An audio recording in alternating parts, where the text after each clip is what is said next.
Toutes mes affaires sorties de mon bateau, j'ai laissé ce dernier sur la mer, attaché à la plage. Il était temps pour moi de reprendre mon chemin. Juste derrière le sable se trouvait une forêt dense dans laquelle j'ai décidé de m'aventurer. Me voici donc désormais au milieu de cette végétation, prêt à vous parler de nouveaux lieux extraordinaires que contient le royaume de Zelda et même au-delà. Bonjour! Équipez votre feuille mojo et armez votre lance-pierre contre les sculptulas, car des montagnes au village, de la mer au sous-bois, bienvenue dans ce nouveau récit de voyage d'Hyrule et au-delà.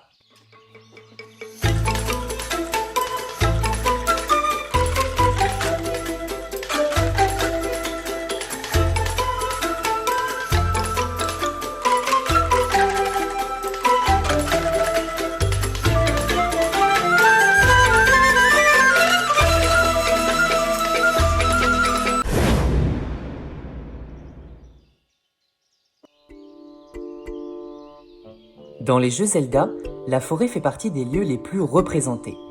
Elle se retrouve dans tous les opus de la série. Même la première fois que nous sommes amenés à voir les terres d'Hyrule dans la chronologie, c'est dans une forêt que cela se passe. En effet, dans The Legend of Zelda Skyward Sword, Link descend des cieux et atterrit, au début de son aventure, dans le Vallon du Sceau. En ces lieux, où la nature a repris ses droits, est enfermé le Banni, monstre démoniaque qui cherche à reprendre sa véritable apparence. Link doit donc l'arrêter lorsqu'il se réveille afin de l'empêcher d'atteindre le Temple du Sceau. Anciennement le Temple d'Hylia, le Temple du Sceau est l'endroit où se scelle Zelda pendant plusieurs siècles. Lieu de résidence d'Impa, passé comme futur, Link éveillera aussi une porte du temps au sein de ce temple. Ceci, avec l'architecture du bâtiment, en plus du fait que Link dépose l'épée de légende à cet endroit à la fin de l'histoire, laisse clairement penser que le Temple du Sceau de Skyward Sword deviendra, bien plus tard, le Temple du Temps, visible dans The Legend of Zelda Ocarina of Time notamment. Un petit indice a même été laissé dans sa musique.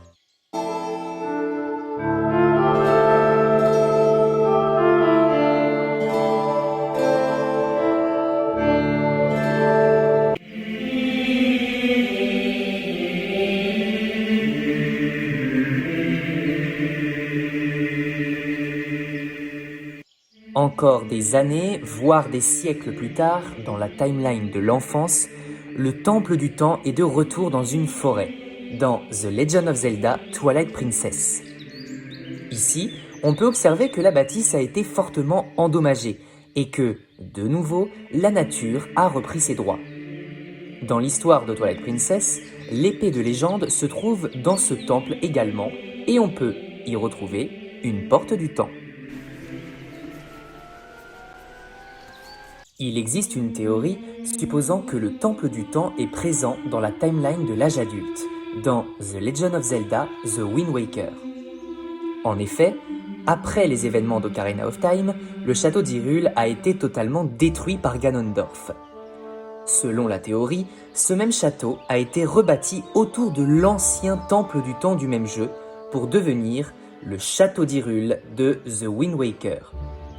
Effectivement, en ce lieu repose l'épée de légende et le temps y est comme figé. Et enfin, le Temple du Temps se retrouve une dernière fois dans The Legend of Zelda Breath of the Wild. Moins en ruine que dans Twilight Princess, certes, mais en ruine quand même. Ici, ce n'est plus qu'une vieille carcasse vide, plus utilisée par personne. L'épée de légende ne s'y trouve même plus, et le seul élément qui peut rappeler le mythique passé de ce bâtiment est, comme à ses débuts, sa musique.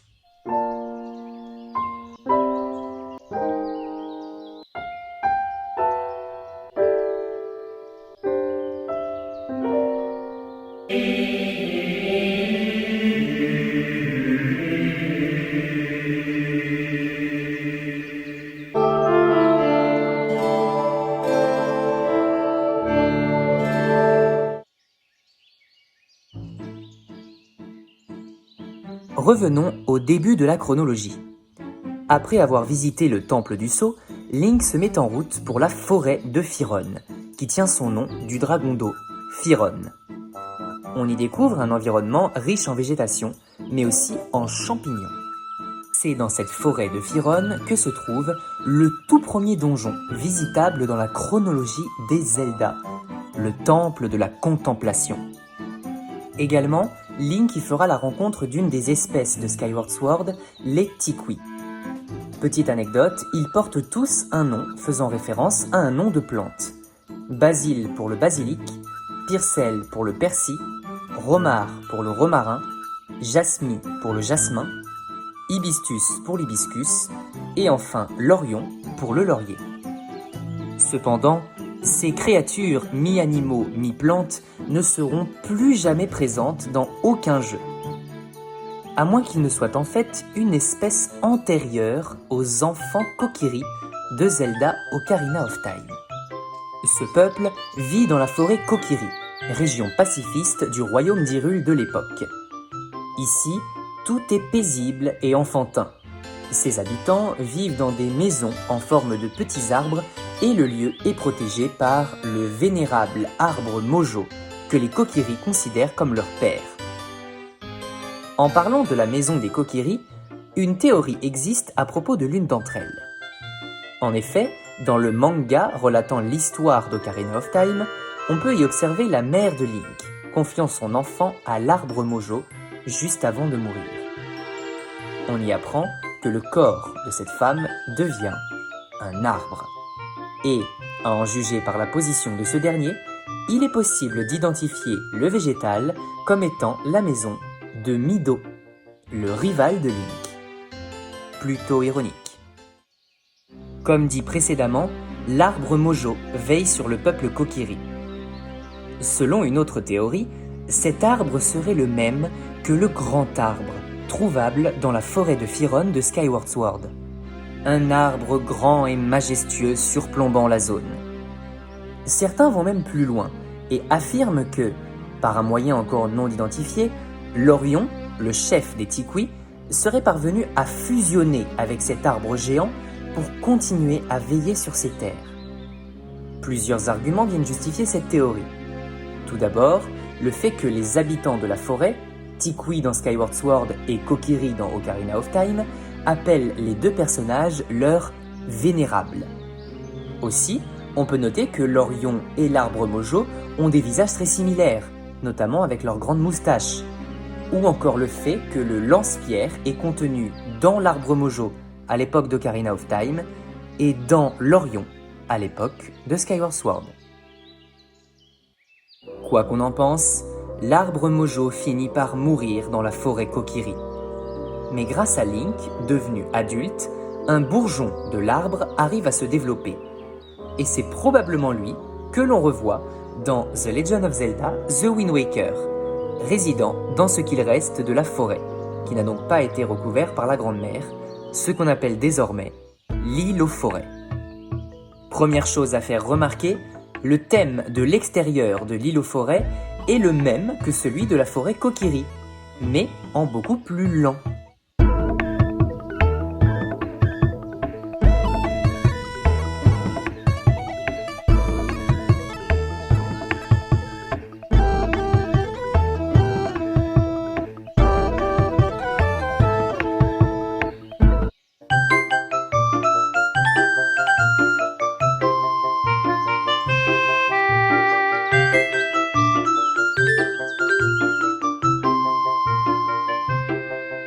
Et celui de l'intérieur de la forêt est le même thème que celui des bois perdus.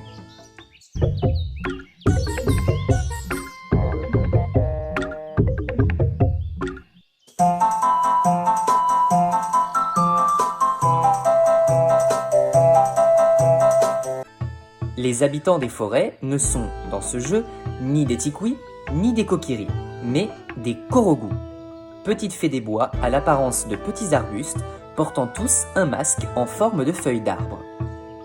Il est confirmé que les Korogu sont les descendants des Kokiri. L'arbre Mojo de cette époque nous explique qu'ils avaient autrefois une apparence humaine et c'est même carrément écrit dans Hyrule Historia. D'ailleurs, l'ancêtre du Korogu d'Umoria, Fado le Kokiri, porte le même nom que Fado dans Ocarina of Time, même s'il s'agit sûrement d'un clin d'œil ici. Comme dit précédemment, l'arbre Mojo de The Wind Waker serait le bourgeon de celui d'Ocarina of Time. Mais donc, le corps de l'ancien arbre, aujourd'hui défunt, serait tout simplement la carcasse d'arbre se trouvant juste derrière, les bois défendus. En effet, comme à l'époque, cet arbre abrite un donjon. On y retrouve le symbole des Kokiri gravé sur les portes, et surtout, le boss de ce donjon est un grand parasite, tout comme dans Ocarina of Time. Parasite qui avait d'ailleurs causé la mort de l'arbre. Cette carcasse se retrouve dans la timeline de l'enfance. En effet, dans Twilight Princess aussi, on découvre une grande et dense forêt qui reprend le même nom qu'à ses origines, la forêt de Firon. Cependant, elle arbore un côté plus sombre que les autres. La musique y est plus mélancolique et l'ombre des arbres se fait plus menaçante. Comme dit juste avant, tout au bout de cette forêt de Firon se trouve une carcasse d'arbre qui pourrait, comme dans The Wind Waker, être le corps de l'arbre Mojo. Mêmes arguments, le vieil arbre renferme là aussi un donjon. On y retrouve le symbole des Kokiri à l'intérieur, bien qu'il soit absent de cette histoire, et le boss final est une nouvelle fois un parasite. C'est devant ce temple sylvestre que Link rencontre pour la première fois de son aventure le loup doré. Il se révèle être un ancien guerrier apparaissant sous la forme d'un squelette en armure rongé par la végétation. Son identité n'est jamais réellement révélée, mais beaucoup de fans s'accordent à dire qu'il pourrait être le Link d'Ocarina of Time et Majora's Mask. Déjà, c'est lui qui enseigne les techniques de combat au Link de Twilight Princess, témoignant de son passé héroïque. Il semble connaître Ganon en le qualifiant de redoutable. Il appelle Link son fils, ici plus dans le sens de fils spirituel, son successeur en quelque sorte, et il serait devenu squelettique en se perdant dans la forêt. En effet, il se dit, à l'époque d'Ocarina of Time, que les adultes qui se perdent dans la forêt se transforment en Stalfos, monstres squelettes. En revanche, pas vraiment de peuple de la forêt dans cet opus. Les bois renferment beaucoup d'animaux et de monstres, mais à part le vendeur d'huile, aucun peuple à l'horizon. En revanche, plus avant la région de Firon, se trouve la région de Latoan. Là, un petit village humain y est établi, le village de Toll. Rappelant la forêt Kokiri, notamment dans le fait que l'aventure commence ici, il est le village natal de Link. Étant très paisible et reculé, on y retrouve aussi une bergerie qui semble posséder une race de chèvres unique à celle-ci. En revanche, c'est la première et dernière fois que l'on entend parler de Latoan. Cette région sort de nulle part et personne n'en reparlera plus jamais de toute la série. Tirant son nom de l'esprit de la lumière, Latoan, on ne sait que peu de choses sur cette zone si reculée du royaume d'Hyrule. Plusieurs théoriciens émettent l'hypothèse que Latoan deviendrait la future région de Necluda, trouvable dans Zelda Breath of the Wild. Sans plus d'arguments cependant. Dans ce même jeu, l'arbre Mojo est une nouvelle fois présent, sans que l'on ne sache son passé cependant. On peut supposer qu'il ne s'agisse pas du même arbre que dans Ocarina of Time, car plusieurs joueurs expliquent avoir trouvé l'ancien doyen de la forêt dans ce qui se fait appeler l'arbre millénaire vermoulu, mort, pour changer, et pourri à l'intérieur. Le temple du temps n'étant plus fonctionnel à cette époque de la chronologie, il devient le gardien de l'épée de légende, étant scellé dans la forêt Korogu. Ce petit village est d'ailleurs coupé du monde extérieur, prenant place dans la nouvelle région de la grande forêt d'Hyrule. Les Korogu ont d'ailleurs fondé des boutiques à l'intérieur même de l'arbre Mojo et aussi une auberge spécialement dédiée à Link. Les Korogu ont en effet l'air d'idolâtrer Link dans cette histoire. Ils l'appellent l'ami héros et ont même préparé des épreuves spécialement pour lui dans leur forêt. Aussi, on retrouve dans cette même zone le marais Mido, faisant référence à Mido de Ocarina of Time, le lac Saria, référence à Saria du même jeu, ou encore l'île et le lac Doumorian, ce qui rappelle Doumoria, le petit Korogu de The Wind Waker. Autre forêt trouvable dans le jeu, l'intemporelle forêt de Firon. Ayant plus l'aspect d'une jungle que d'une forêt, Firon reste une région riche en végétation. Elle abrite, comme expliqué dans l'épisode précédent, les ruines Sono, témoignant de l'ancienne présence d'une mystérieuse civilisation. Personne ne sait ce qu'il est advenu d'eux. Mais ils devaient être un peuple plutôt important, puisque leurs ruines semblent abriter la source du courage, lieu de méditation primordial pour le royaume d'Hyrule. Autre mystère de cette zone, à seulement quelques endroits précis de la forêt de Firon, on peut entendre, lorsqu'il n'y a plus de musique, des rires de singes.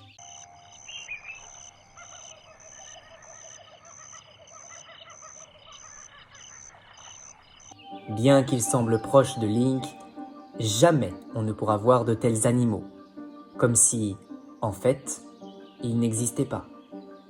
Ce ne serait pas la première fois de la chronologie que la forêt de Firon soit en lien avec des singes mystérieux. À force de marcher depuis tout à l'heure, je ne sais même plus quel chemin j'ai emprunté ou non. Je commence à discerner, à travers les feuilles des arbres, le ciel orangé du soleil qui se couche. J'ai intérêt à trouver une sortie avant d'être piégé par l'obscurité. Pour en revenir à Breath of the Wild, la forêt Korogu et la forêt de Firon ne sont pas les seuls bois qui nous sont présentés. En effet, une multitude de petits bois et bosquets sont présents un peu partout en Hyrule. Pour n'en citer que quelques-uns, nous avons les bois de Kari, le bosquet de Grondin, la forêt Prexette, Morne-Bois, la forêt d'Escara ou encore le bois des esprits. Plusieurs d'entre eux tirent leur nom d'anciens lieux ayant déjà existé dans le royaume d'Hyrule.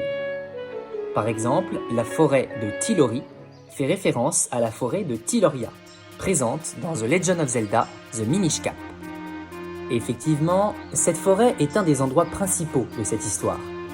Link y découvre qu'il peut y rétrécir à la taille d'un Minish, créature microscopique vivant un peu partout dans le royaume d'Hyrule. Il est dit que seuls les enfants sont capables de les voir. Les premiers Minish rencontrés sont ceux de la forêt, les Minish sylvestres. Ce sont d'ailleurs les Minish les plus communs. Ceux-ci ont fondé leur village, caché dans les herbes, au fin fond de la forêt de Tiloria. Cependant, les Minish semblent avoir disparu par la suite. À moins qu'ils ne soient toujours là, mais que nous n'ayons pas de nouveau eu la faculté de les voir. Peut-être sont-ils responsables de plusieurs événements, dont personne ne connaît encore la cause. Peut-être ont-ils déjà aidé Link à plusieurs reprises dans d'autres jeux Zelda. Le mystère reste entier. Au-delà des frontières d'Hyrule existent aussi de multiples forêts. Par exemple, dans The Legend of Zelda Oracle of Ages, Link arrive à Labrina, dans la forêt du temps. C'est là que l'histoire commence. On y retrouve aussi la forêt enchantée et l'arbre Bojo, qui est un peu l'équivalent de l'arbre Mojo, mais à Labrina, et non à Hyrule. Cet arbre est aussi présent dans The Legend of Zelda Oracle of Seasons, bien que ce n'est pas le même, puisqu'il s'agit de l'arbre Bojo d'Holodrum et non de Labrina. Dans The Legend of Zelda Link's Awakening, l'île Kokolint abrite aussi une forêt, la forêt enchantée. Link y fera d'ailleurs la rencontre d'un mystérieux hibou. Et ce n'est pas la première fois que Link se fait aider par un animal de la sorte. En effet, dans Ocarina of Time, en sortant de la forêt Kokiri, notre héros fait la rencontre de Kaepora Gaebora, hibou pour le moins singulier, et qui possède la faculté de parler. Ce même oiseau sera aperçu dans The Legend of Zelda Majora's Mask ou encore The Legend of Zelda Force World Adventure. Dans Ocarina of Time, on apprend bien plus tard dans l'aventure que Kaepora Gaebora est une incarnation de Raoru, sage de la lumière dans le corps d'un hibou. Comment se fait-il que celui-ci semble tout savoir et tout mettre en œuvre pour aider le héros? Comment se fait-il qu'il soit présent à Termina, à Kokolint et à Hyrule à des époques différentes? L'a-t-on déjà vu par le passé? Eh bien, oui. Chose certaine et confirmée dans Hyrule Historia, Kaepora Gaebora, et donc Raoru, est un descendant direct, voire une réincarnation, de Monsieur Gaepora de Skyward Sword, directeur de l'école de chevalerie de Célesbourg et surtout père de Zelda. En plus d'un physique extrêmement similaire, le hibou reprendra un nom quasi identique à celui qu'il portait en tant qu'habitant de Célesbourg. Mais ne serions-nous pas en train de démontrer que ce personnage fasse partie des plus importants ? En effet, une théorie suppose que Gaepora est en fait le guide de Link, le guide du héros, qui est bien plus important qu'il ne le prétend. Déjà, il est l'un des seuls à Célesbourg à savoir qu'il y a des terres sous les nuages. À Cocolint, il sait que l'île entière n'existe pas et que l'on est dans un rêve, et donc que Link doit réveiller le poisson rêve. Ce guide doit même sûrement être là à chaque fois qu'un héros renaît. Peut-être l'avons-nous déjà croisé d'autres fois encore. Un personnage représenté par un grand monsieur barbu avec un long manteau associé à la sagesse et qui semble avoir la faculté de défier le temps et de désincarner son esprit. Oui, il s'agit bien du roi d'Hyrule. Dans plusieurs jeux Zelda, le roi aide Link sous une autre identité, Lion Rouge dans The Wind Waker ou Vieil Homme dans Breath of the Wild. Après avoir révélé son identité et accompli sa mission de guide spirituel, il peut disparaître et endormir sa conscience afin d'aider le prochain héros de la légende. En fait, ce n'est pas vraiment une théorie, puisqu'on sait que la lignée des rois d'Hyrule descendent tous de Gaepora. Puisque toutes les princesses Zelda renaissent du sang de la déesse, il en va donc de même pour leur père, elles sont donc toutes descendantes de la Zelda initiale de Skyward Sword, et donc aussi de Gaepora, puisque c'est son père. Le dernier indice que l'on nous a laissé est le nom que les Hyliens descendus du ciel ont choisi pour leur royaume. Hyrule, qui, en japonais, se dit Airaoru. Bon, on s'éloigne un peu du sujet de la forêt avec cette histoire. Et moi, je m'éloigne de plus en plus de mon point de départ, ainsi que de l'espoir de trouver mon chemin. La nuit tombe. J'ai peur. Avant de trouver un endroit où possiblement me réfugier pour la nuit, je peux vous raconter un dernier aspect de la forêt représenté à Hyrule. Les bois perdus. Présents dans énormément d'opus de la série, ils font partie des éléments les plus récurrents. Ayant toujours un aspect de forêt sombre, dans laquelle n'importe qui se perd pour toujours, les bois perdus sont d'ailleurs souvent juxtaposés à l'autre forêt du jeu dans lequel ils se trouvent. Déjà là, dans The Legend of Zelda premier du nom, on retrouve les bois perdus dans The Legend of Zelda Fourth Sword Adventure, ou encore dans The Legend of Zelda A Link to the Past.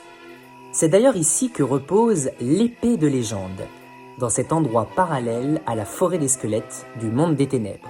Et c'est exactement le même concept avec les bois perdus de The Legend of Zelda A Link Between Worlds. Ces bois sont également présents dans les jeux cités précédemment. Ocarina of Time, à côté de la forêt Kokiri, Twilight Princess, à côté de la forêt de Firon, ou encore Breath of the Wild, cachant la forêt Korogu. Même concept dans The Legend of Zelda Spirit Tracks, les bois perdus, que Link traverse en train, font partie de la contrée sylvestre et juxtaposent le village Bokillon, petit village de bûcherons. Dans Majora's Mask, l'histoire commence dans les bois perdus d'Hyrule. C'est en ces bois que Link rencontre Skull Kid et qu'il se fera téléporter à Termina. Aussi, dans ce monde parallèle, se trouvent les bois perdus, premier endroit que visite Link en quittant Bourg-Clocher. D'ailleurs, il s'agit sûrement d'une erreur de traduction. En effet, si en français, cette forêt de Termina porte le même nom que son équivalent hyrulien, dans la version anglophone, elle se fait appeler Wood of Mystery, soit les bois du mystère. En tout cas, ce qu'on peut remarquer, c'est que Majora's Mask commence dans la forêt. Mais en fait, beaucoup de Zelda ont, en guise de premier lieu visitable, une forêt. 12 jeux sur 19, soit presque 2 tiers des jeux de la série, ont comme premier niveau, entre guillemets, la forêt. Et souvent, ces mêmes forêts sont mises en parallèle avec les bois perdus. Ne serait-ce pas là d'ailleurs tout le message que représente cet espace de végétation? La dualité entre le commencement des choses, l'ère de l'insouciance et de la beauté, et ce qu'on en découvre après. Ceci peut s'appliquer à tout type de choses, une relation amicale, une relation amoureuse ou même un mode de pensée, etc. Au début, on pense que tout est beau et insouciant, aucun défaut. On aime ce qu'il se passe. Mais au fur et à mesure, on découvre la vérité. Lorsque le voile sur nos yeux disparaît, on se rend compte de ce qui était juste à côté de nous et que l'on n'a même pas su voir. On en vient à se perdre nous-mêmes, tout en perdant, dans cette remise en question, au passage, parfois, des personnes qui nous sont chères. Mais le message est là. Ne pas perdre espoir. Aller de l'avant malgré tout. Sortir de ce labyrinthe. Affronter nos vieux démons qui sont venus gâcher cette inconscience. Et alors, à force de persévérance et de courage, nous parviendrons, à coup sûr, à retrouver, au centre de cette noirceur, l'insouciance et la beauté qui nous avaient tant manqué. Ce message d'espoir rappelle ce que disait Friedrich Hegel à propos des bois. Écoute la forêt qui pousse plutôt que l'arbre qui tombe. Mais je préfère tout autant me souvenir du message d'un ancien héros, recouvert par la végétation et attendant dans une forêt la venue de son noble successeur. Le courage est vain sans force, mais sans courage, la force n'est rien. Me concernant, la nuit est totalement tombée. Je veux bien avoir du courage et de l'espoir, mais c'est encore plus difficile de se repérer que dans les bois perdus maintenant.